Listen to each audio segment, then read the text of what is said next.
theme a little bit directly.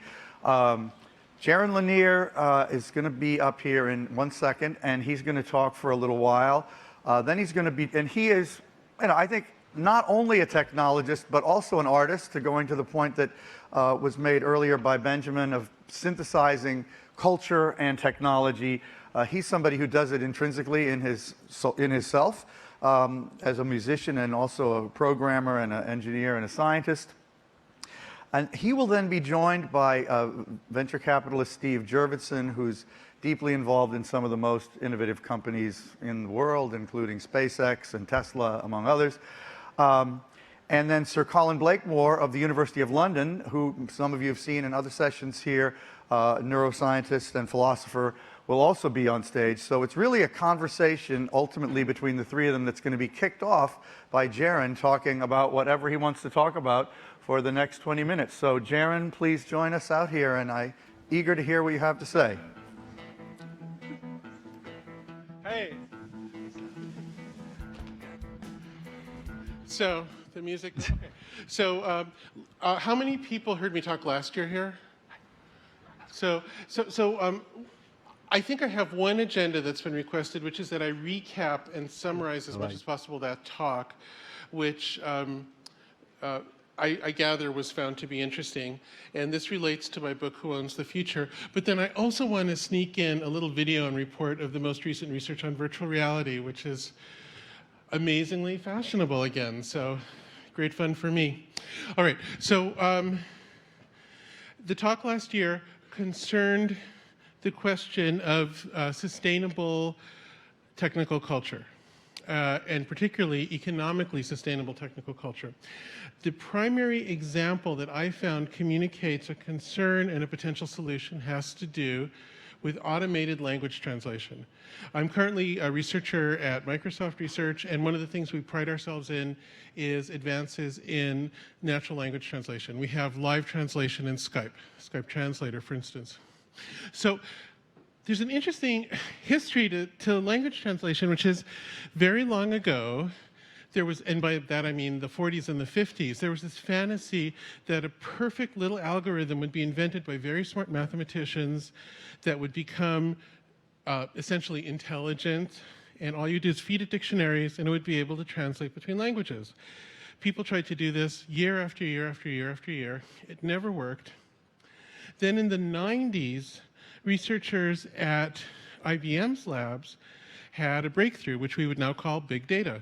We suddenly discovered we gather a ton of examples from real people who are translating, correlate them, mash them up statistically, and we get something usable.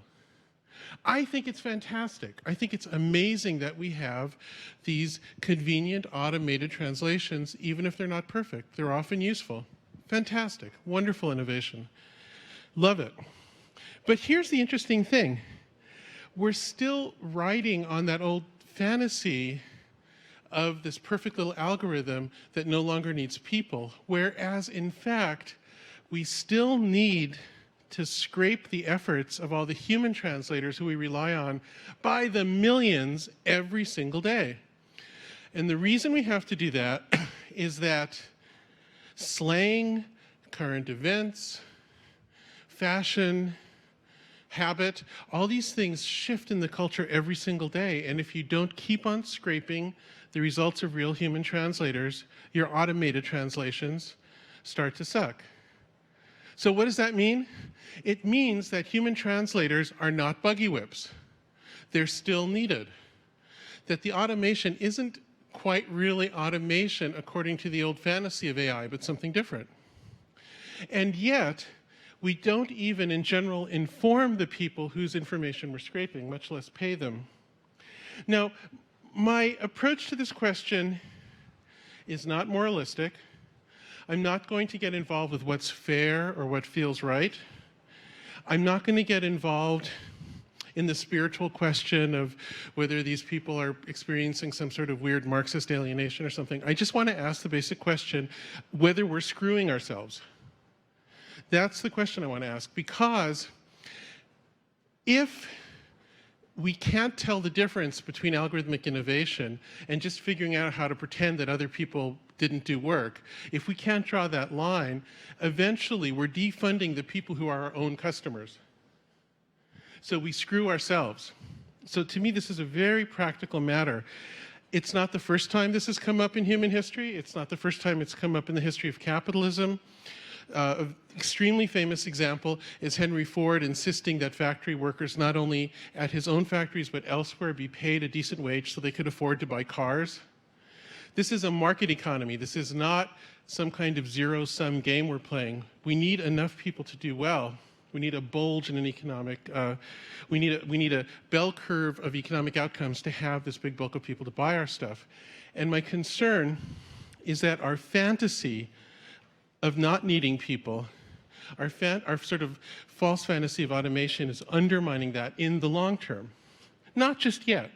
There's enough carrying capacity in the economy that we can get away with a degree of it. But if we imagine a future where vast numbers of people are thrown into unemployment, and this is a very popular trope of the moment. You know, there's a zillion books and conferences about technological unemployment. It's part of campaigns all over the world, especially in Europe now, also in China, also here. So what if, by just having an adjustment in our thinking, of being able to accept that we don't need to pretend that AI is a freestanding thing, if we actually accept the idea that lots of people are generating economic value, and if we further accept that informal benefits, like they get convenience in exchange, is not enough to prop up a long-term formal economy where there's actual money and finance and risk-taking and risk pools. What if we accept that not only the little top of the zip curve of winners need to be funded in order for there to be a healthy ecosystem in business or academics or anything else? If we could accept that actually a lot of people are valuable, we might suddenly kind of solve a big looming problem easily. So my argument is that a certain fantasy is holding us back in the long term. It's a fantasy that's adorable. People love the idea of creating new life, of creating AI. People love the fantasy that we know more about the brain than we do. We routinely talk about AI algorithms as doing more than they can really do. And I love the algorithms. I've contributed to them. My friends and I sold an AI startup to Google. I'm totally part of that world. I love it. But if I was thinking the other day about the history of metaphors for self-deception.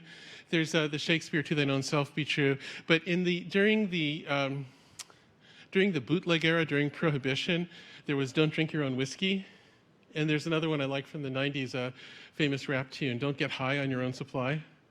Like there's these, this is Notorious B.I.G. There are these stories we tell can motivate us. They can help sell our stuff. They can change the world. They motivate great science fiction. And yet, if we believe stories that way back, if we're really honest with ourselves, way back in the origin, we knew that they were kind of exaggerations. If we can learn to recognize the limits of our own stories, we might actually be able to avoid a lot of trouble that's genuinely avoidable. So I want to just, this is a huge topic. I wrote a kind of a thick book about it. And there's a great deal of work, much of it rather technical, that needs to be done to sort out exactly how one would act on this observation. Let me just point out a couple things. I'm going to predict with my psychic power that some of you are thinking the following objections. You're thinking the following thoughts. You're thinking, but wait a second. Not all of the data sets that are out there for AI need to be refreshed every day. You don't need to refresh the streets every day to have self-driving cars. How does that help people who are thrown out of work if driving automation becomes really prominent?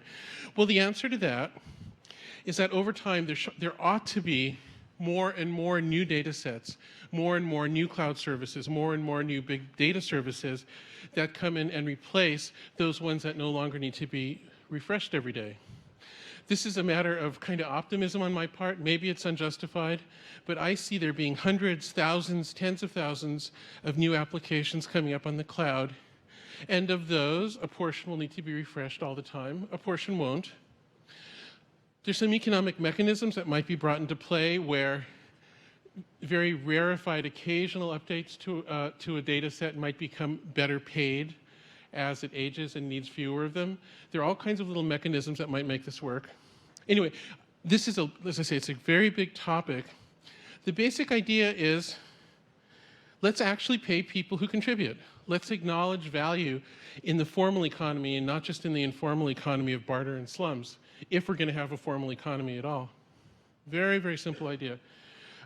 This applies to so many of the cloud-relevant companies. Like, for instance, with Uber, love the basic idea. This is, this is a lot about of what a lot of us who worked on the internet for many years were hoping for. This great efficiency, you press a button, a car comes and takes you somewhere. Fantastic. However, the problem that comes in is that it depends on real people drivers, at least at this point. And those people, and this is subtle, it's not so much a question of how much they're paid or not paid, it's a question of who takes on the risk. If what happens is only the people at the peripheral who do the driving take on the risk of becoming drivers, but the central company that owns the big computer never takes on risk because there's always somebody else. If you get into that position, which is similar to a casino economy, if you like, where the house always wins and everybody else takes risks, that is not sustainable, plain and simple. I'm not saying it's evil. I'm not saying whether I like it or not. I'm just saying it's not sustainable. It's ultimately not good for Uber, even. And that's the fantasy we have to get over. The fantasy that the tech by itself isn't good enough. We also have to pretend that other people don't need anything in order to give us just that extra little boost of seeming economy and seeming convenience. We have to be able to partition what we do between where we're really giving value and we're really just pretending that other people aren't giving value. Is that all clear?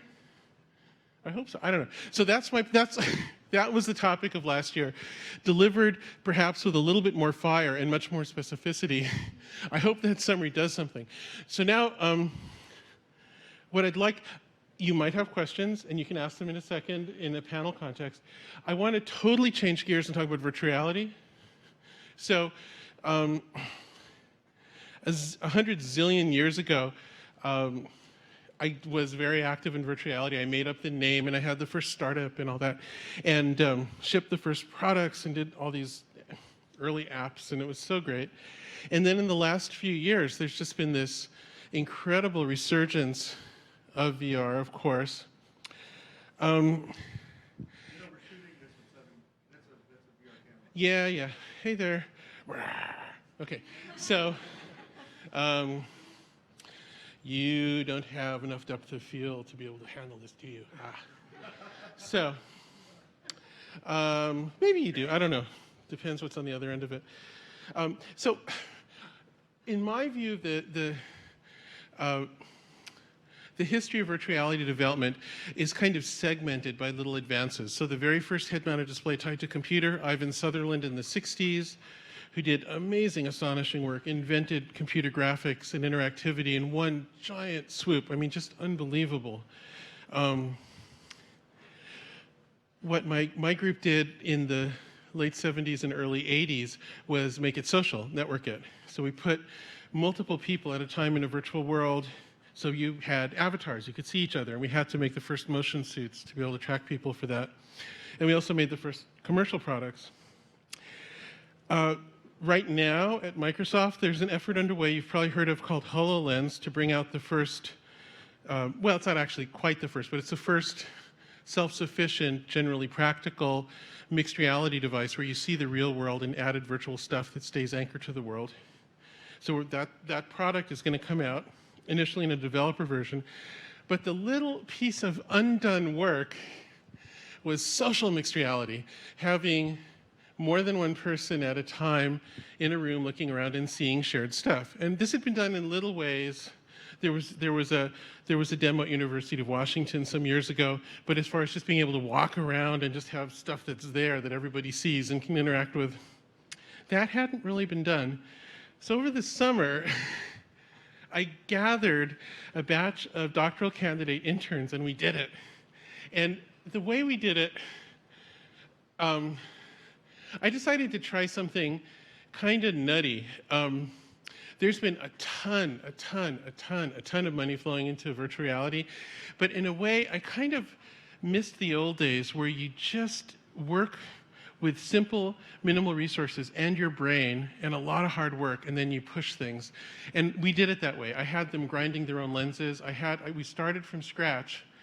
And I'm going to show you a video. The video shows how far they'd gotten, completely building everything from scratch, including their own headsets and their own software, in 2 months mostly. A few scenes are 3 months. But anyway, let's look at the video. Video. This is the cue. Yes. Hello, this is Jaron Lanier. I am very pleased to share with you this video documentation of a summer project in 2015 at Microsoft Research, conducted mostly by doctoral candidate interns. The project is called Camaraderie, and the point is to study social or multi-user applications of mixed reality, also known as augmented reality, as well as in general the potential for rapid prototyping of equipment for mixed reality. The headsets you'll see are called Reality Masters. They exist in many forms. They have excellent performance. Our field of view exceeds 60 degrees in all cases. Sometimes the display is a smartphone.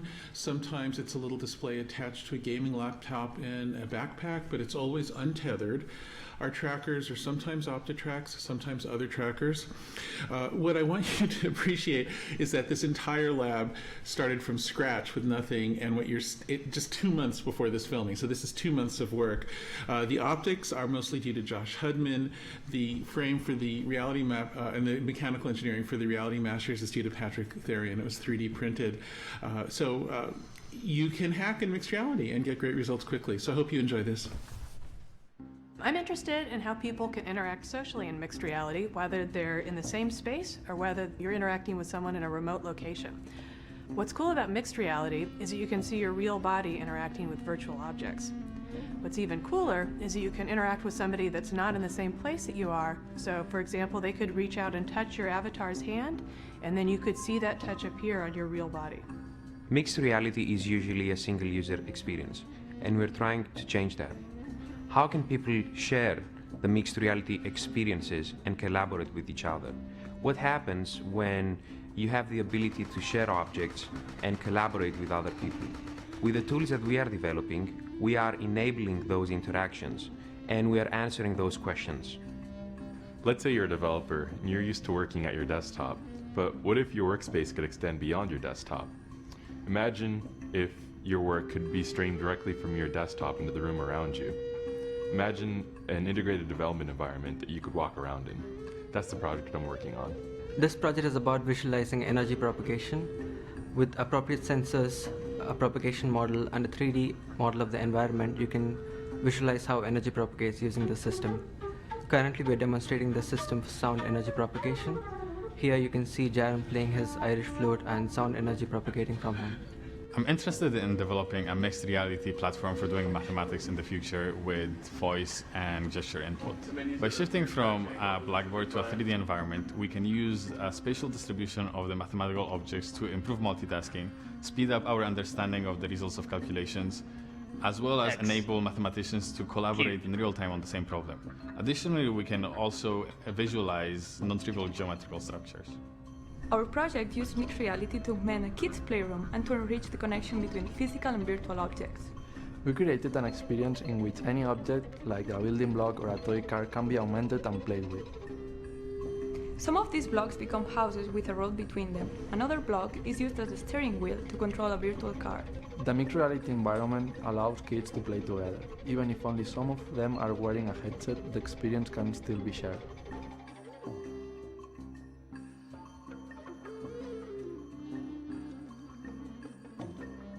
I hope you enjoyed this video documentation. One last thought is that as wonderful as it is to do rapid prototyping and hacking in this area, refined products are coming and they're also wonderful, and I hope you enjoy them. So that's it. All right, and presto. Humans. We could be virtual. We are virtual, yes. We don't have the ping pongs. That might be. Good. Can everyone hear us okay? Okay, good. Well, Jaron, that was fascinating. I think we're all wondering if this is the optimized future that we're going to be in. The antlers, so the purpose of this was to do super rapid prototyping. And so there's cameras looking at where those little spots are to figure out where the head is. Now, HoloLens is totally different. HoloLens is a self-contained tracker that's just looking out at the environment and figuring out where it is. And, you know, we did that too, but I couldn't show it on the video because that's, you know, the corporate veil and all that. But I think this whole thing of just doing really cheap rapid prototyping, people talk about it. They'll say, oh, here's our hacking space and here's our hackathon. But to really do it, it looks like this. I mean, you can get incredibly fast progress and really do new things that have never been done before. And I love it. I mean, to me, this is like, you know, one of the things we forget, Silicon Valley is joyful. Doing this stuff is so beautiful. It's so fun. And I just love being in touch with that. And I'm sick of thinking about money, honestly. It just has gotten so boring lately. We have so much of it. Like every time I hear about somebody's IPO or something, like, oh God, no. I love doing this stuff. When you hear about someone's what? IPO.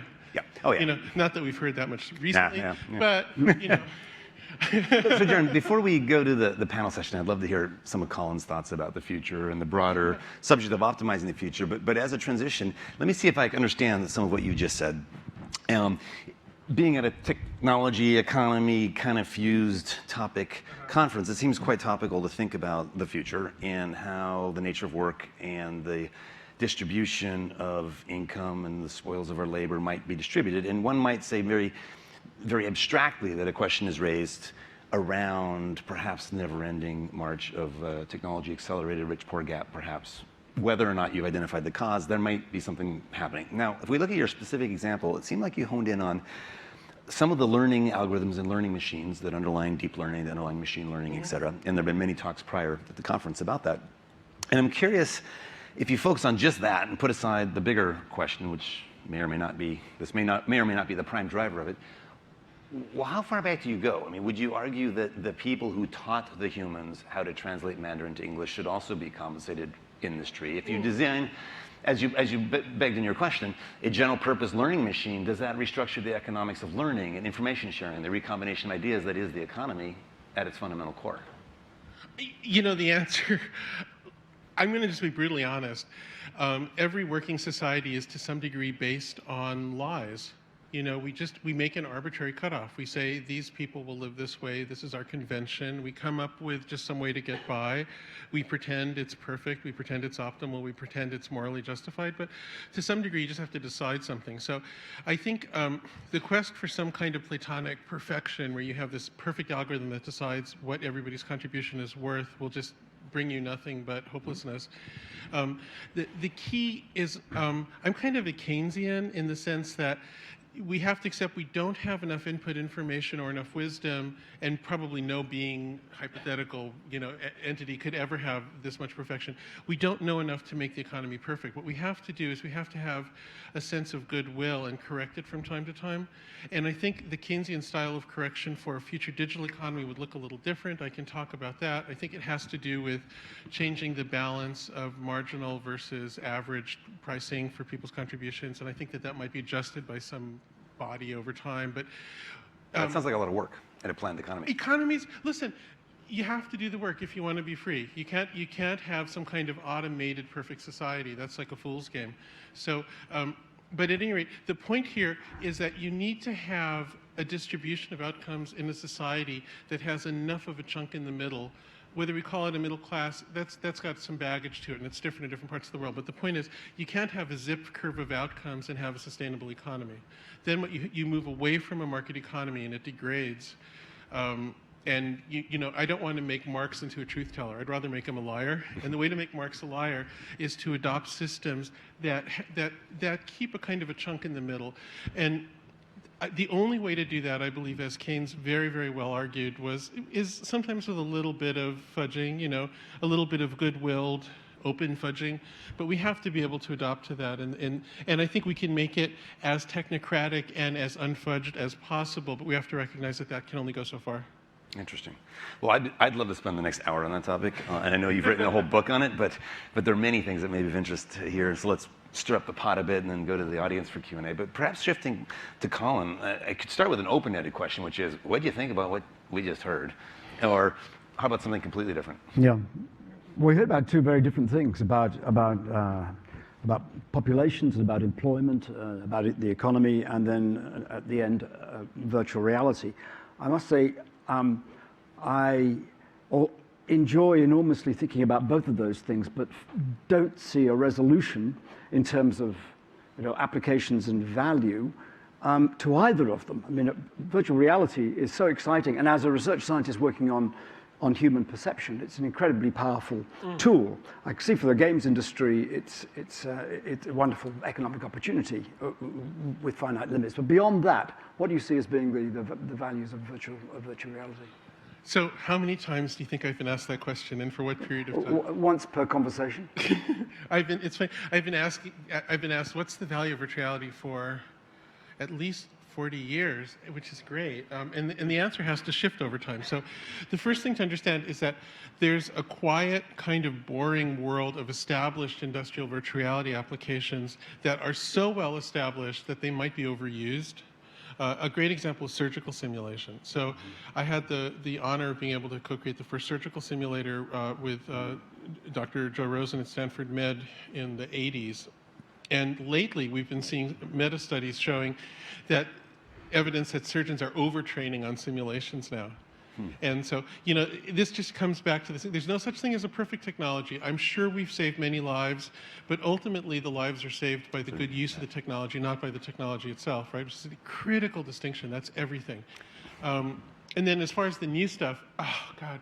For neuroscience, my favorite application of virtual reality in neuroscience is still avatar research, where we turn people into weird avatars and see which weird avatars the brain can still control gracefully, which gives us this map of the spaces that the motor system is pre-evolved or was recently evolved to control. It gives us a view into the file, into our deep ancestors, because our brain still naturally remembers how to climb. It remembers all these things. It remembers having a tail. A few different research groups have added tails to people, and the brain remembers how to operate a tail. It's a wonderful thing. And we can explore the creatures. Inherently. I mean, like you're talking about something that's ingrained in all humans versus wings versus. Because remember, biology is messy, and it's not like when you lose the tail, you don't just throw away the disk or delete the file. It's a gradual process, and things are old patterns are adapted to new uses. But they're still there, and so it gives you this window into deep time. Now, the experiment I just showed you, Andrea from Stanford, was that, to my knowledge, that's the very first mixed reality avatar research that's ever been done, and I think this is pre-pub, and I shouldn't talk about it, but go ahead. She's done this early study where she's having people point on their bodies to sources of pain, and then you get a persistent sort of fake tattoo or Band-Aid or something, and then gradually it starts to degrade, and it sort of hypnotizes people, and they think their pain is also diffusing. So there's a pain management app in this. It's one of those things where if you tell people how it works. That sounds like Ramachandran's work with phantom limb pain. It's very deeply. In fact, no, Ramachandran, we're talking about the neuroscientist Ramachandran in San Diego, and he and I have been talking about this for decades and collaborating. So he does experiments with phantom limbs and similar things using mirrors and totally different rigs, but it's very deeply related to the work we do. And it comes right to his work on neuroplasticity, which Absolutely. allows you to remap the sensory cortex. And maybe as a segue, do you want to tell us where you see that's going to take us in the future? Are we going to augment ourselves, whether it be through these sort of traditional inputs, the visual cortex and auditory system, to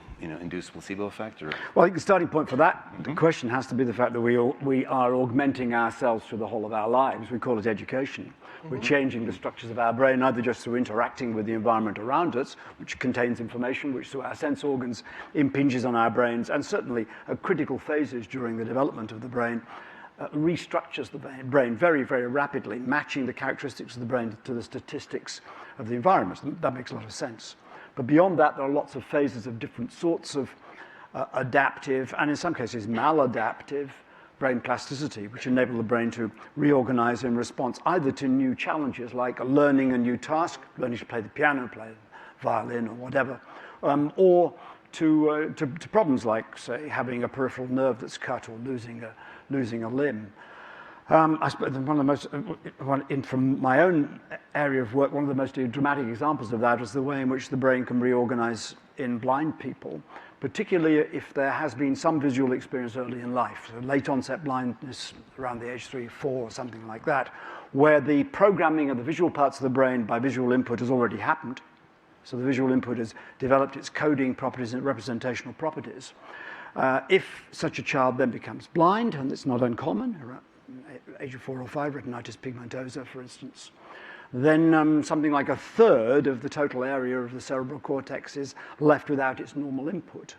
And what happens in such people is that those parts of the cortex become taken over and used for other functions, but quite specifically to be used for other sensory functions, particularly tactile, actually. Seems to be a much closer relationship between information processing in the touch senses and vision than there is between hearing and vision. So although there's some kind of occupation of visual areas by hearing function, most of it's by tactile, and in ways that sort of make sense and imply that the brain knows about the computational power that's been developed in a particular part of the cortex and can reuse that module to do equivalent tasks. So for instance, if blind people touch faces, I use dolls' heads, so plastic dolls, feeling the face of a doll. The activation of the brain in normal people, even though they feel it and know it's a face immediately by touch, is all restricted to tactile areas. But in people who've become blind later in life, particular parts of the visual cortex are highly active, and they are the same areas that will be used in a sighted person to recognize faces. So the face recognition function for touch seems to be transferred into the computational machinery which does it so well for vision. Did you say a third of the cortex? Yeah, a third of our cerebral cortex is pretty much... Sensory cortex? No, the entire cortex. The entire. Yeah, in a monkey it's more than 50%. That's quite remarkable. Well, it is, and so that raises an interesting question. What could you trade if you said, I'll give up sight, but I'll do something else interesting with that? Yeah, and a lot depends on at what point visual function is lost. Interestingly, in people who are blind from birth, it's not just sensory takeover. It seems largely that language, if any particular function, language and perhaps mathematical skills, make use of that additional space that's released by early onset blindness. So there's so much to say. This is one of those things where I just am experiencing this giant foliation of things I want to put in and say. It'd be annoying, but one thing really quick. I've been fascinated by how when you learn to improvise at the piano, you're suddenly solving mathematical problems faster than you can in other modalities. And it's a beautiful example. The improvising jazz at the piano is a beautiful example of tying together logical problem solving with the motor cortex. And it's astonishing. But you don't know you're doing I'm convinced that the motor cortex is where a lot of future intelligence is going to happen for people as we develop the interfaces. That's one of the reasons why virtual reality and all this body input stuff is so fascinating, because I think it opens up a picture of what our future cognition might look like, just based on the real estate, as you were saying. There's so much more we could talk about. There are paths to learning that are extraordinary. There was an early demo we did in about '83 or something like that. I don't know, a zillion years ago. Learning to juggle. So you're juggling balls, and normally there's like a step function where you have to learn to juggle basically, but with virtual reality you can make the balls go really slow and then gradually speed them up so you have a ramp instead of a step. And anybody can learn to juggle with that, and predictably. And that's been adapted into this enormous world of rehab. There's a whole thing of virtual reality and rehab that's become very well established and was then adapted to all sorts of things related to psychiatric work. So there's a tremendous deep history already, just in the few decades we've been doing it. And that raises a very interesting point. I mean, I think lots of people recognize that the potential for re-engineering our brains from inside, not with external devices and so on, is enormous because of the existence of plasticity, the fact that all brains are constantly changing. They have their own learning rules. The connections can change their strength depending on how they're used. And undoubtedly, we're exploiting that in teaching manual skills, in learning language, in all kinds of ways. We've learned to match the ways that we teach children and adults to the plastic properties of their brain. The next step, though, would be to find ways of externally modulating the learning capacities of brains. And that's beginning to happen with external brain stimulation methods, transcranial magnetic stimulation, but now great interest in direct and alternating current stimulation. You can buy them on the internet, make them yourself, little devices that you can put on with a couple of electrodes on your head, pass a minute current through the head. You can't feel it at all, but it slightly tweaks the neurons, at least at one of the poles of the electrode for a DC current, and increases the tendency for plasticity, for change, changes the rate of plastic learning in that area. And there have been claims, some challenges in the literature, that you can change vigilance, or arousal, memory, short-term memory function, all kinds of simple cognitive capacities with such a simple tweak of plasticity. Well, we'll undoubtedly get better and more specific about being able to direct from outside signals into the brain that will tweak up or down the plastic properties of particular neurons. Is this a regional effect or across the cortex? Well, it's regional. It depends on where the electrode is placed. At the moment, it's pretty crude, so it affects quite an area. It's also, there's already an FDA-licensed therapy for depression involving transcranial magnetic stimulation, which is another approach, putting magnetic pulses in because it doesn't cause any pain like an electrical pulse, intense electrical pulse would. But the magnetic field induces an electrical field inside the brain, activates neurons. And that is now an accepted, FDA-approved treatment for long-term intractable depression. So I want to point out that if people out there actually buy virtual reality or mixed reality headsets next year, this is the great experiment. Like, we might do all this hoopla and then nobody wants them, but if they actually succeed, then there are going to be millions, then tens of millions and hundreds of millions of people with bands around their heads for a substantial part of the day.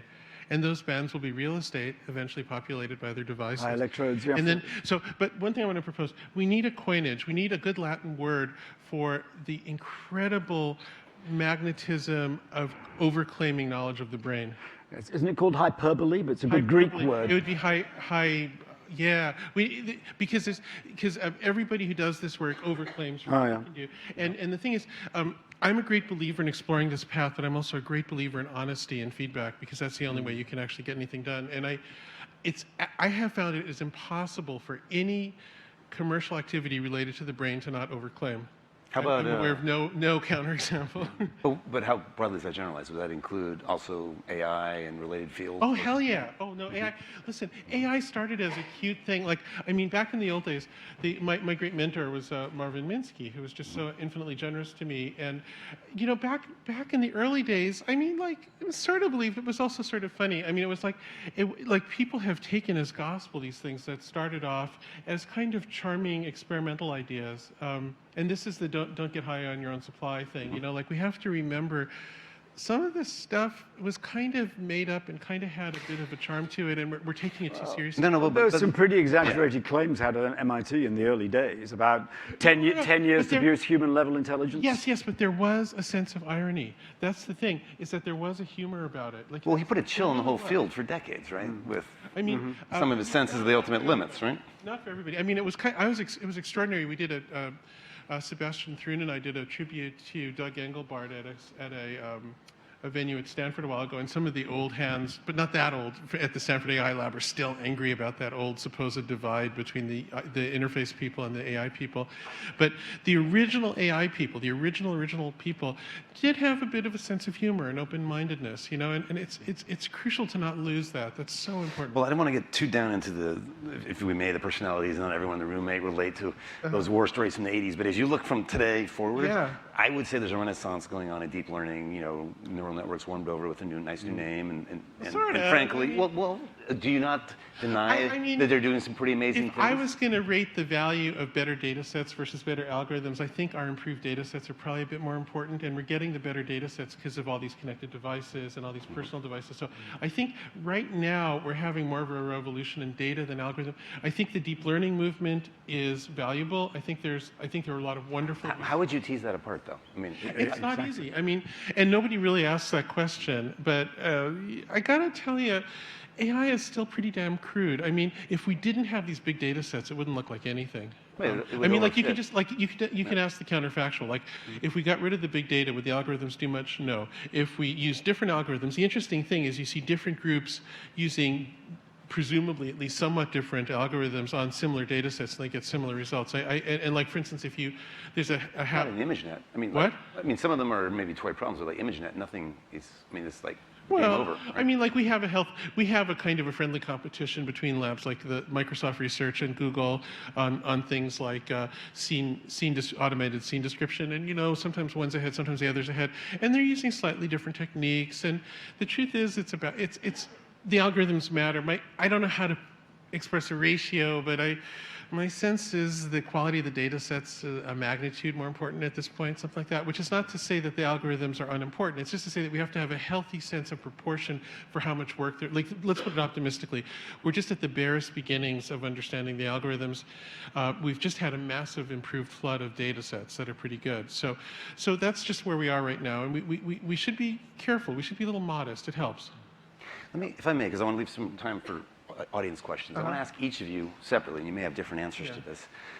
Part of the session heading was optimizing the future, and subtext of, what gets us most excited, and what keeps us up at night. And those, for me, are the same thing often. But in your case, what is it? Is it around this economic system that we're in and the technological vector that is superimposed on it, whereby you have a winner-take-all dynamic, or is it something else that both excites you and makes you fear the future? What really gets to me is that there are a few trend lines that seem to all intersect sort of in the middle of the 21st century that are all troubling.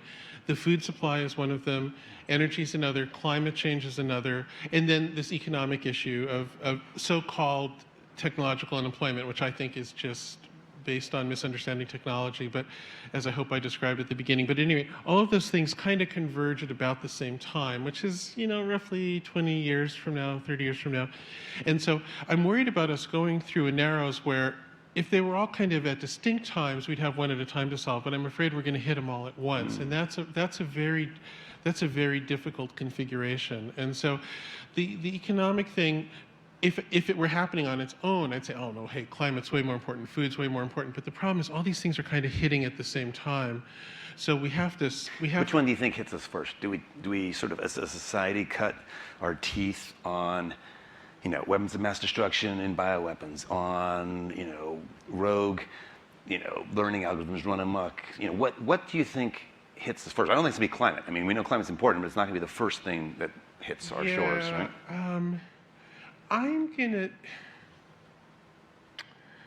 Right now, it's possible the economics will hit first, actually, but they might not be called that. People might perceive them differently.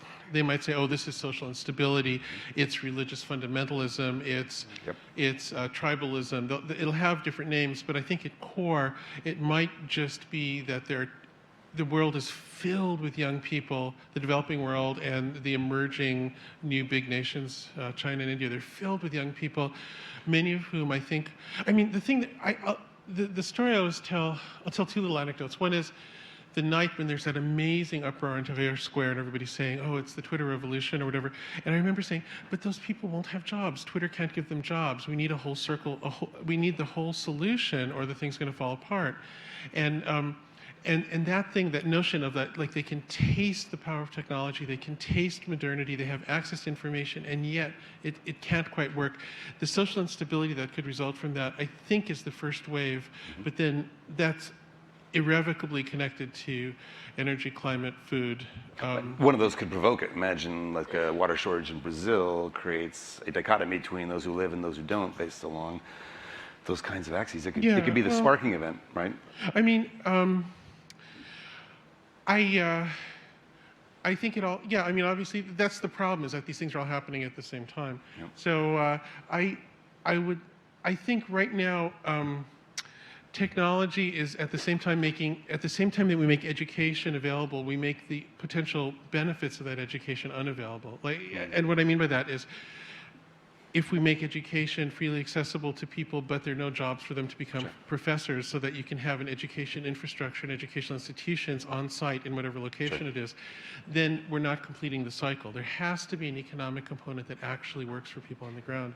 Let me just say one sentence and then hand to you. The summary of that I thought of a year ago that strikes me as ironic and sad is that erasing the digital divide, bringing the next 5 billion people online like they will in the next 5 years, will further accelerate the rich-poor gap.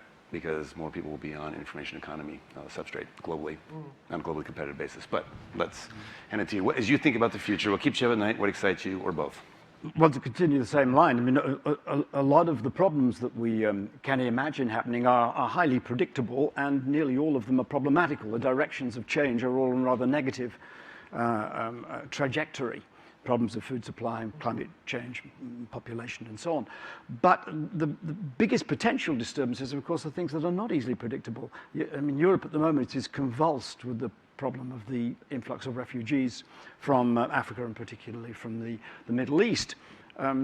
Okay, I mean, predictable maybe a year or 2 years ago, but certainly not easily predictable 10 years ago. And it looks as though, you know, but a million people will immigrate into Europe this year, which is producing huge stress and pressure within the European Union, political stressors, economic problems, problems of accommodation, housing, supply, and all those kinds of things. So it's unpredictable elements to the equation, which I think are going to be the real challenges.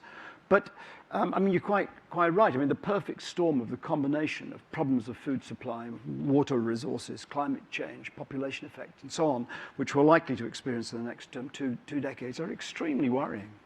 The thing that keeps me awake is that one of the variables, which is population, might itself, in a human-made way, change its trajectory quite significantly.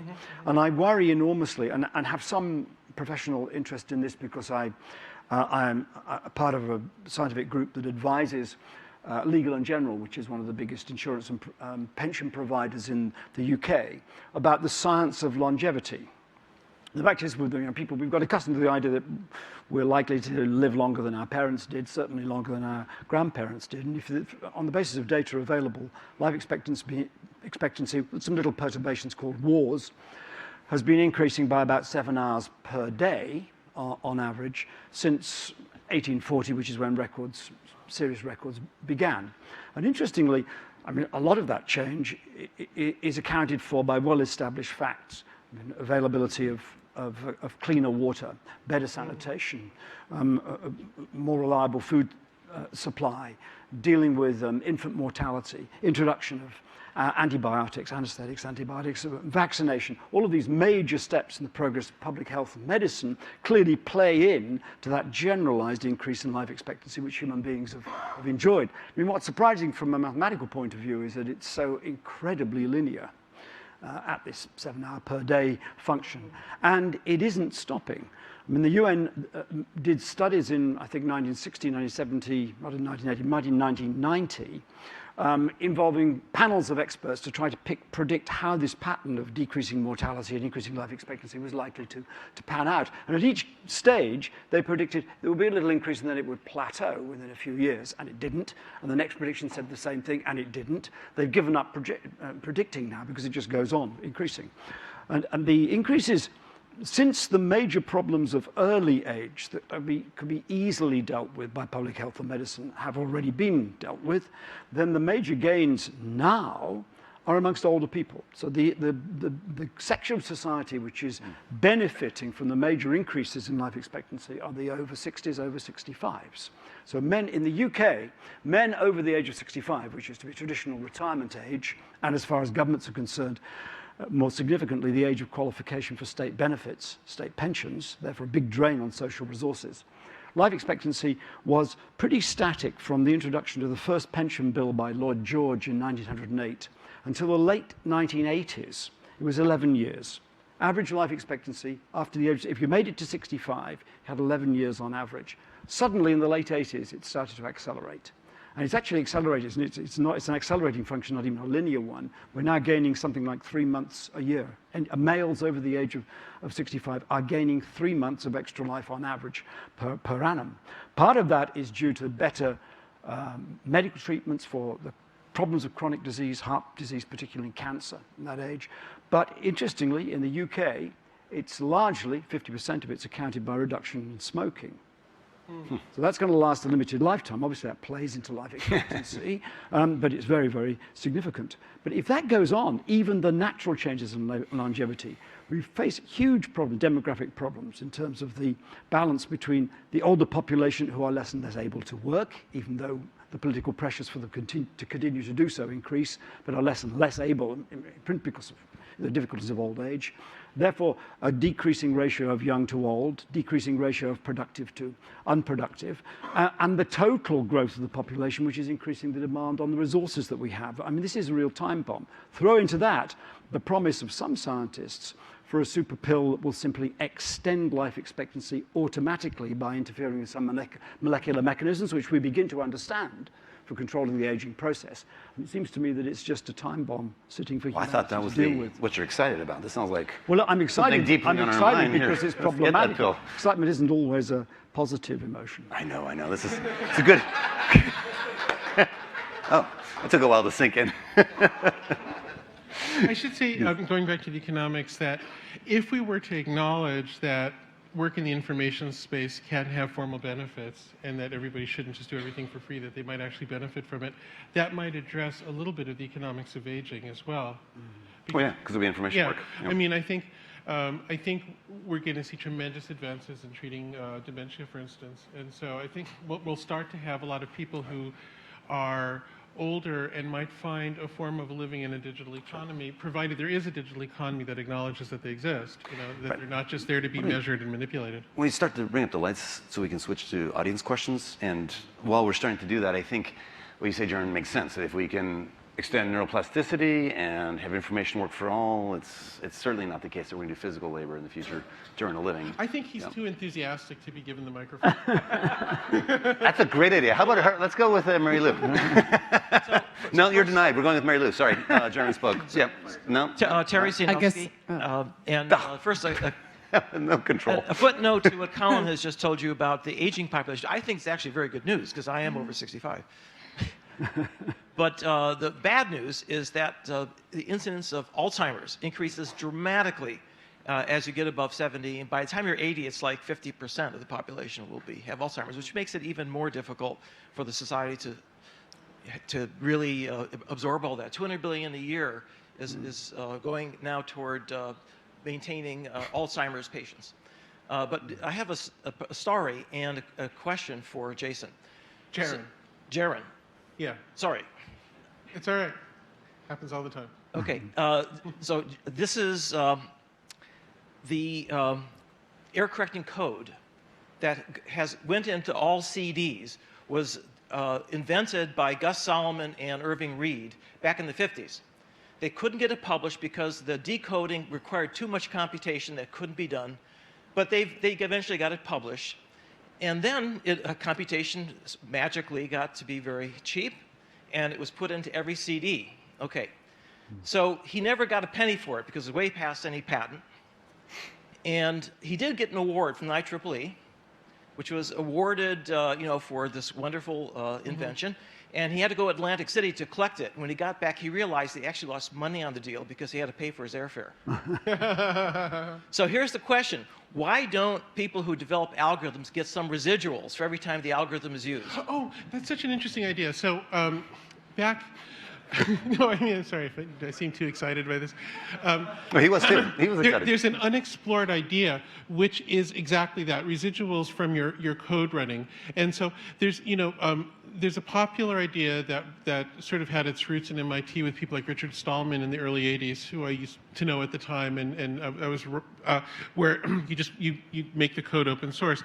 But there's another idea which sort of goes to the other extreme. Sometimes opposites kind of are interesting, and the most opposite version of that sort of transcends capitalism as we know it. If there were residuals every time your code ran, it might create a nice distribution. And now the interesting thing, I can't go into this right now, but we have some empirical tests of this, as well as some theoretical evidence that instead of a zip curve with a few giant winners, you would get a nice bell curve out of that, and you could have this huge middle class of programmers, which I think would be a very healthy thing. I mean, recently we had this insane situation where this poor guy in Germany who was doing open source contributions for critical security code on the web was starving because he wasn't getting enough donations, and finally the companies got together and fixed it. But this is insane. So I think the idea of pushing capitalism so far far and, and with such fine granularity that it turns into something different is a really good agenda to explore, and it might work better than open source with all the benefits of open source, with all the access and everything. I really hope we have a chance to explore that someday. I think it could really be great. And Mary Lou, what? All right, Mary Lou Jepson. I wanted to ask Steve a question. You said that bringing on the next 5 billion people is likely, you've been thinking about it for a year, likely to extend the gap between the rich and poor. And so can you expand upon that and suggest some solutions? Yes. Well, I don't know if Jaron's solutions are going to come soon enough or if they're the right solution. But so unpacking that observation, as I think about the future, it's sometimes more clear to me if I think far enough in the future that we won't quibble about its inevitability or when it happens or how it happens, but just like that's where we'll end up, that most, if not all people will be involved in some form of information work, be it entertainment, human relations, or information work in the traditional ITC sense or ICT sense, and not physical labor, right? If you look far enough in the future, we won't farm unless we want to as a hobby, we won't do mechanical, repetitive labor. And so you ask yourself what's left, and that often will be a globally competitive business. Many of these shelters for, let's say, inadequacy are regional, like a mediocre barber, a mediocre dentist, or a mediocre, chef could just move to a small town and provide local services and be sheltered from a global economy. But if you're a programmer, if you're a global entertainment kind of phenomenon, you're global. And I believe there are zip curves and winner-take-all dynamics, network effects, and information work. This is why there are so few Google-like businesses, so few Facebook-like businesses. It is a winner-take-all dynamic. And if most of the economy looks like that, I think everyone will have access to online education. They'll all start great businesses. As a society, we'll get more innovation than ever before. That seems inevitable. But it will be like the American dream writ large, where everyone has access to that future, but it feels like a lottery. And if the lottery winners write the rules for the lottery, then it starts to get very unsustainable and such. So other than philanthropy as a check valve on this in the near term, meaning those like the Gates Pledge and others who make a ridiculously large amount of money relative to everyone else that contributed to that per his framework, I don't think that's sustainable. And so my concern is just that if we ignore it, we'll focus on symptoms, not the root cause. I don't think we're quite ready with microtransactions to track the full intellectual use of every algorithm and everywhere that it percolates through society to solve that fast enough. I mean, there's a lot of infrastructure that would probably have to come around that. But I do think it begs the question, will capitalism and democratic society as we know it transition? And I see no reason why it would, especially in the US. Think about healthcare reform. It's never going to happen from where we are. But it motivates me to think entrepreneurs will see this as a big problem, and we'll try to solve some of those basic issues that revolve around this framework, like providing free healthcare forever via cell phones, because that's obviously important in this future vision, and we have to have that, and it should happen. And it's actually not that hard. And so that's what I'm looking for from a proactive point of view, how to solve this issue or deal at it as an investor, to find entrepreneurs that will address that and address the transition issues. But I think it's worth the discussion so that we don't talk about economic policy and civic policy and ignore actually the core issue, which is, we're all going to be on a power law of income distribution if we don't do anything about it. So I just want to comment on this. I think the fundamental job of a civilization is to fund its own risk pools. So in other words, if you say that only the winner of a risk pool, if you went to investors and said, at the end of the day, you don't have to have paid for your failures. You only will only take your money for what turned out to be a success. Then obviously the whole idea of investment becomes absurd. And so the thing is, even if there's a zip distribution or some kind of power law in the winners, what has to happen is that the funding has to be on risk groups. And what our argument has to be is how risk pools are created, what granularity of risk pool is created in a digital economy. Can you make something more specific? Because I'm not sure. Okay. Well, like for instance, right now, there's a zip curve in YouTube videos where a very small number of YouTube video uploaders do really well. And YouTube kind of just through fiat pays them some amount of money that's not based on market value because there isn't any real market. So it's like sort of a fake economy, but the very top people get some money. But in truth, for each one of those, there's like 1,000 people who might have been the one who won who are all self-funded right now. And that's not sustainable. What has to happen is there has to be an investment in a pool of them, and you assume out of that 1,000, one of them will do well. Just like Hollywood studios, just like Silicon Valley investment portfolios, just like hedge funds, just like anybody who actually does serious funding of the future, you You have to have a way that you're funding groups and managing uncertainty and risk instead of pretending that it doesn't exist and only paying attention to the winners. And that is the only way out of zip curves, whether in the old economy or in a digital economy. And I think I hear it. So you have to do that if you care. In other words, if you care to change. No, it's not if you care. If you want your economy to still exist in 50 years down the road and not to have degraded into some sort of fake plutocracy that then destroys itself. I mean, it's an imperative. It's not a question of choice. But don't you think if you're YouTube or the manager of that, if you're Wojcicki, that you're like, man, you know, but I'm not the only problem here. Like, they could do something else. They don't have to be YouTubers for a living, and it's not my problem. Well, and right now we're in a situation where we're early enough in the digital revolution that we can imagine there's this giant pool that we can throw people back in and they'll find something. But as the digital wave sweeps up more and more and more, there'll be less and less of that pool, and that's when we have to solve the problem. And I think we have some decades for that. Right now we have an illusion that there's always going to be that ground out there where we can, or that pool where we can throw people back and they'll find something. But are you going to do that with all those young people in Africa? Are you going to do it with all the young people in the Middle East, in India, in China? I mean, of course not. So there has to be some new formulation that that's based on risk pools instead of just the tip of the zip curve. It's the only way to create a sustainable economy. Otherwise, it's an absurd idea to even have an economy. Interesting. I'm surprised in your view that that essentially digital technology will take over virtually everything that we do. I mean, we heard this morning that it accounts for 5% of GDP in the USA at the moment, so you need a kind of 20-fold increase in digital application. Is the capacity there? I mean, routine jobs, medical care, for instance. Well, I think the value of nurses will go through the roof, but in 500 years you would never pay for an expert opinion from something that we call a doctor today.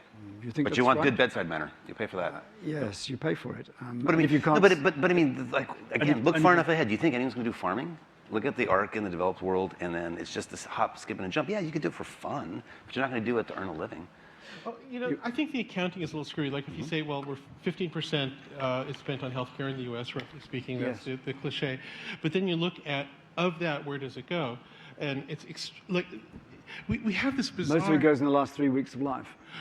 Well, okay. A very large fraction. Do you know how much hospitals spend on software systems? This is an astonishing thing. Like the amount spent on IT and healthcare is astonishing, especially given the return in quality that's expected from it, which is... You mean astonishingly low?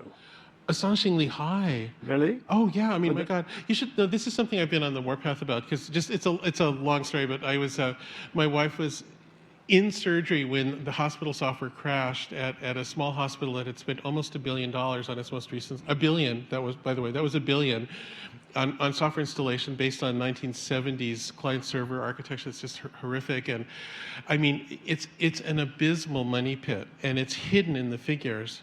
And so we live in these two worlds of this sort of super light, super innovative Silicon Valley software that's just being distributed out. And even the criminals are innovative in their software. But then our really core stuff on healthcare is like this unbelievably lugubrious, super expensive. Oh, my God. So, I mean, I think we're spending a lot more on tech. It's just bad tech, you know? Okay. And yeah. Now, I was surprised at your comment because the general feeling is that we haven't digitized in healthcare at the rate that we could have done. Spending money, yes, but not effectively. There's more to come. So it's again a question of, isn't it the ultimate trajectory? That it's an information system of biology that you're coming to understand and re-engineer. The work you do, the work that everyone in the room does, is information work. yeah.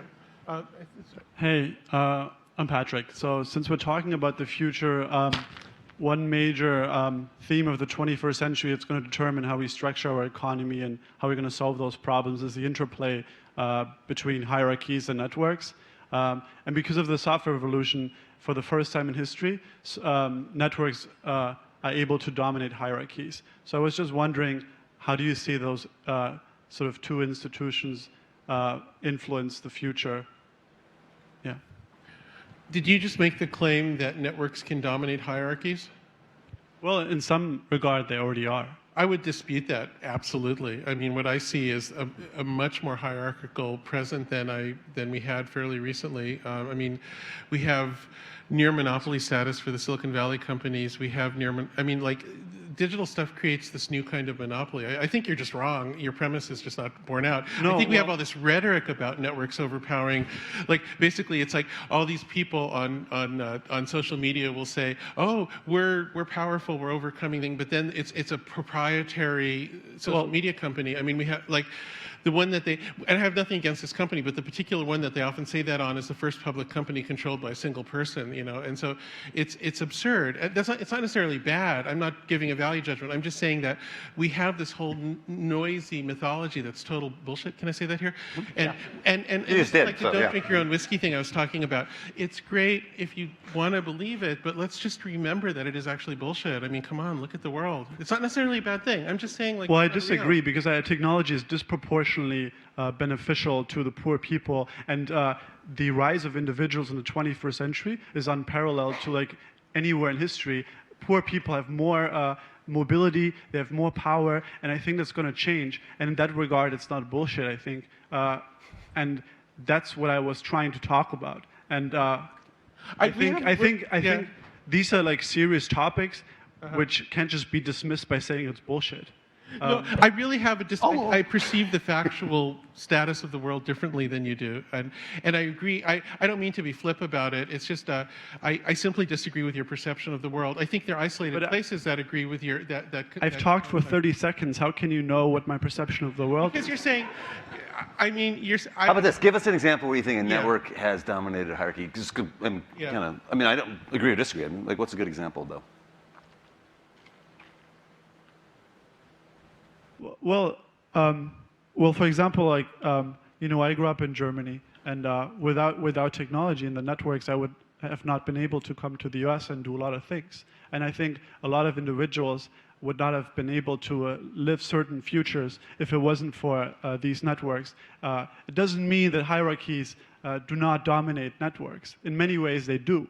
But I think this interplay between markets and networks and hierarchies wouldn't you agree dominate a lot of the 21st century public sphere. And like, wouldn't you agree that over maybe a longer time period, that the social mobility, the global opportunities for individuals like him and everyone else has gone up, and like, let's say the old hierarchies of where did you go to school as a proxy for your employability within certain economic systems is democratizing a bit because of information sharing?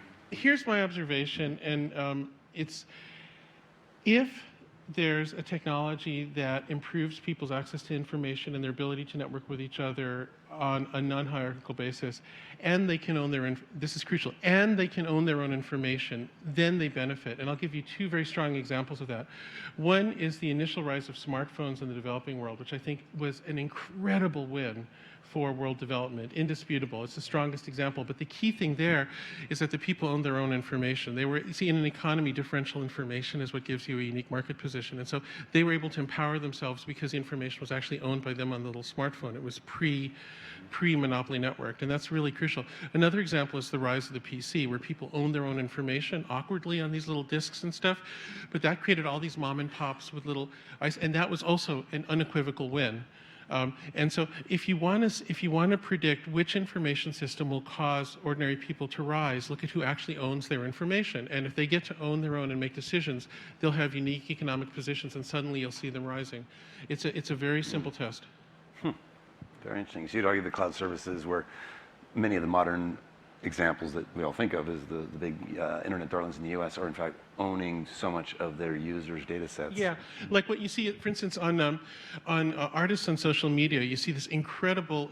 I've done this thing of trying to track the number of musicians who actually make a living off of the digital economy every year, and it has been going up. I mean, but the perception is that there's tens of thousands or millions, and the reality is that there's hundreds, maybe thousands at this point.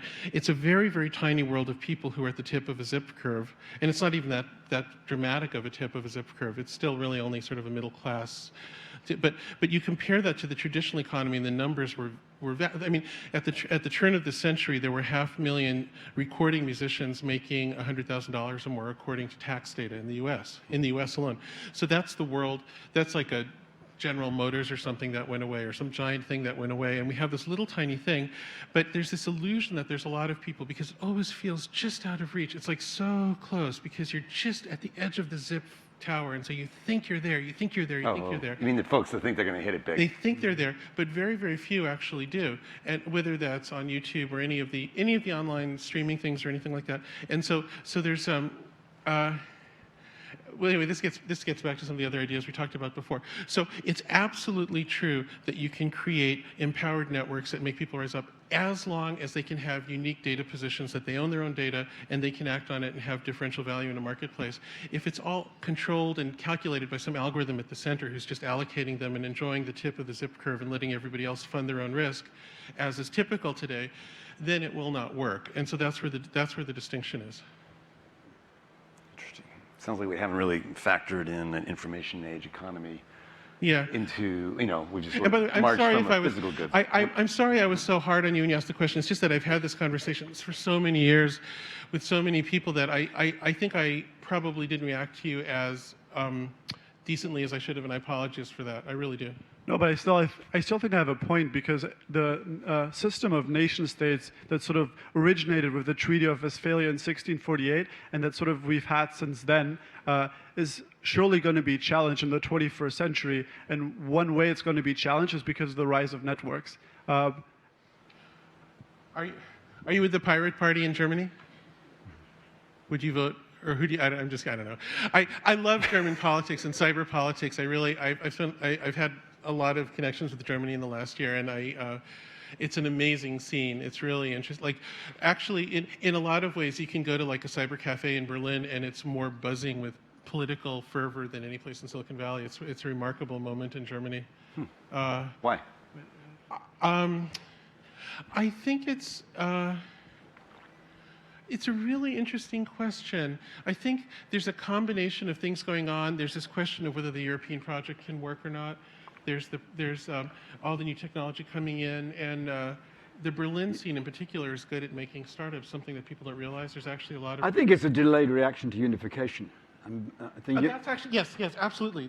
Because the real still residual social functions for Germany to solve. Again, it's dealt with the immediate crisis, as it were, of reorganization after unification. But now with new generations, which are on both sides, as it were, of East and West, and there very much are still sides learning better to integrate. I think immigration has played into this, the challenge for German culture, the refreshing of old memories about those issues as well. It's all part of the mix, the turmoil in Germany at the moment. But Berlin is an extremely creative place intellectually and culturally at the moment. I think Germany in general is an amazing intellectual environment today, just extraordinary. Jawohl. So I think that might be our clue that we are near the end, unless there was a microphone. Did you want to grab the mic at this point? I have two mics, actually. Go in stereo. Do it in stereo. We're 12 minutes over what which was a generous amount of time to begin with. It's too fun. We just keep going. Simone was saying it was so interesting. We've been debating whether to cut it off for like 5 or 10. I know. I can tell. You guys are like, no, it's over now. No, keep going. It was interesting. I mean, I had a question, but I don't. It's not necessary to ask it. What's your question? It's really good. Okay. All right. Well, I was curious. The degree to which you would take the logic of sort of empowering or paying the marginalized, uncompensated people, and I, because as a writer, certainly when the idea of software comes up, you've got to believe writers are, but then I thought, well, what about everybody who created how far can you measure it? And maybe are you just starting with these software situations because you already know you could identify the contributors. And would you envision future scenarios where you could have much more granular identification of how value is created in society? So then, I mean, it begins to feel kind of like socialism if you take it to a fairly extreme extent. But I would suspect it could be measured better. And finally, I wanted to ask whether you think Bitcoin could play a role in resolving it. The Bitcoin. Your other favorite topic. Want to buy some? But do you think that the resistance to paying contributors, people who do things that contribute to society at a distance for which there is no mechanism at the moment of compensating, do you think the resistance to that is fundamentally a kind of moral one, a political one, or simply an economic one, or just a practical one? I think it's why don't we try and do it? I think it's a practical one among many other things. But if that's the only reason for not doing it, then we need to solve that problem. Yeah, but I mean, it I think does there are have deeper- implications because the price of goods might go up if you. Exactly. There's a lot of complicated consequences that would happen. Although it sounds very fair, which is very appealing. Exactly. Which is why we like Jaron, because you do put values at the front of your thinking. Well, it's pricing ideas, which also is tricky. There's always a social convention at the core of every market economy about what counts and what doesn't count. You know, and there's no way around that. Like, if you try to chase perfection in a market economy, you will come to tears, really. It's just not possible. And I could go into that with both theoretical and empirical arguments, but we're over time, I guess. But what I would say, for instance, we don't pay people to be parents. I don't know, that just sounds absurd on the face of it. And so we have social conventions that delineate things, and then people know about those and they act accordingly. And occasionally those change. Occasionally we say, wow, we should incentivize these people, disincentivize those people. Those things change in a society. Sometimes they change formally with laws, sometimes just with social pressures and mores. This would be no different. There's no way to believe me, there's no way to perfectly measure who wrote a piece of code. It's not going to happen. What we have to do is we have to have it be okay enough that people don't come to blows over it. That's the measure of a successful basis of an economy. And I mean that literally. The point is that it's at least not so sucky that people become violent. You know, and as long as you can achieve that degree of convention, then you can have the basis. So there are all kinds. I mean, I know a lot of creative people in Silicon Valley who made extraordinary contributions and never got anything. I know a number of people who maybe got a lot and didn't do that much. I don't know, but we don't all kill each other because basically we're all doing pretty damn well.